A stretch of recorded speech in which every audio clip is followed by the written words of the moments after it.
So Vivian Wilson is amazing. You might have seen her in the news. She is Elon's estranged daughter. She's 21. She's trans, and she's just so amazing. She's been getting a lot of media coverage lately, and just accepting it with grace, and just being great. And I really appreciate her being so vocal and speaking out because she just so shows the archetype, the person that Elon is, which is like cruel, swagless loser who doesn't accept their trans child, which there are a lot of, and that's awful. I don't like it at all. But I just want you to hear in her words kind of how this all went down and why she's a lot more public now. So enjoy. Like step into this role. There's not really Spite. a role, but like spite. Okay, so the reason I got famous, for those of you who don't know, other than the nepotism, the reason the nepotism happened, Jordan Peterson was on a podcast with someone, and obviously that's the fucking thing where my son, Savior, he's dead. And Jordan Peterson was like, oh my God. I don't know why I'm giving the British accent. It's honestly really good. I think it's just way more funny that way. I think you're making Jordan Peterson sound like a little bit nicer than he actually I'm sounds making now. him He's sound like way hotter than he's like, wow. Like I think Jordan Peterson. I feel like he can. No, that's too nasally. Hold on. He has this kind of like overly gravelly voice. Wow, that happened to your child. Like That's actually accurate. That's like Toad and Jordan Peterson. What is with the Toad voices today? Yeah. But Jordan Peterson was on this podcast and he was like, oh my God, I'm so sorry that your child is dead. And I was like, just over there in the corner of literally in my small fucking apartment in Tokyo going to college. And I was like, did this bitch just try to come for me? Mm-hmm. And I was like, no. Mm-hmm. No, I was literally like, hell fucking no. I am not about to let this bitch come for me and have that just slide.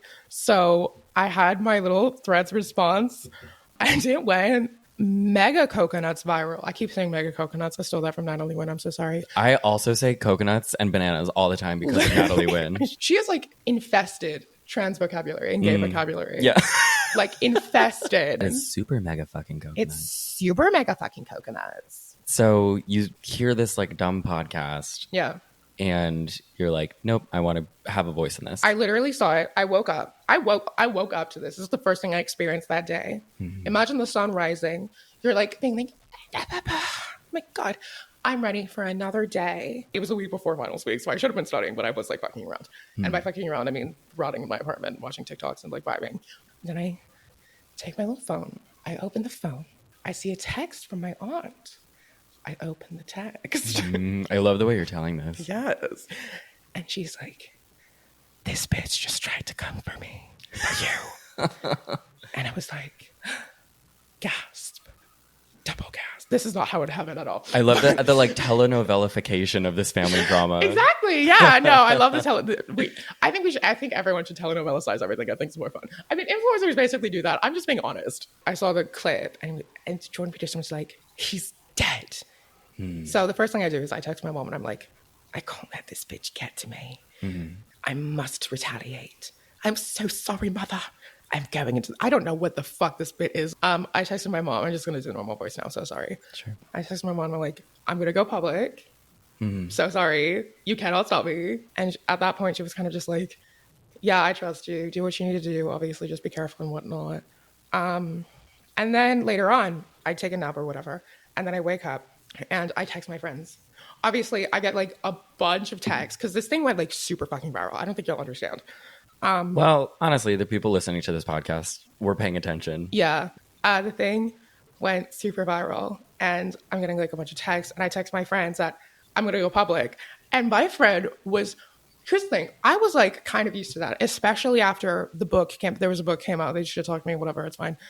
Fuck you, Walter Isaacson. Yeah, fuck you, Walter Isaacson. That was direct. And my friend also, I think everyone has that one friend where they get, because like I'm used to this shit. She wasn't. She was so much angrier than I was about the whole situation. Because I was like null and void to it. And I was like, I'm going public. And she was like, oh my God, bitch, fuck yes. I'm so excited for you. You better eat him alive. And I was like, I will do my best. Mm-hmm. And then I did my best. And then Jamie Lee Curtis followed me. That's the story of how it happens. Prior to that, I mean, you had always lived a private life. I mean, yeah, pretty much. And I had like no socials. yeah. My socials were all like private. I mean, it feels like the privacy was almost kind of taken from you. I don't know if it was necessarily taken from me because I chose to respond. Yeah. And when I chose to respond, I knew what I was getting into. And even then, I could have done the threads post and then disappeared back into the wind. And I didn't. Yeah. That's my choice. So I'm not going to say it was taken from me. I was given a choice and I chose. You said a second ago to me that your response actually went more viral than the initial like It podcast did, yes. clip. And It did. how was that?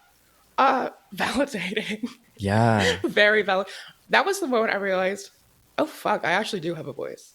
Yeah. Because before that, I kind of was just like, I felt so powerless. Also, I had all this like pent up emotion, obviously from childhood and life and whatever. And it was literally probably the most cathartic moment of my entire life doing that. That's really amazing to hear because I feel like I would imagine it could have been like super overwhelming, and it probably was, but it was like It was, but it was also like very exciting. It was like a whole new world. It was very Jasmine. Did you anticipate the level of support? Honestly, no. I thought there would be a lot more backlash than there was. Obviously, the conservatives hate me, but I don't give a fuck what they think. So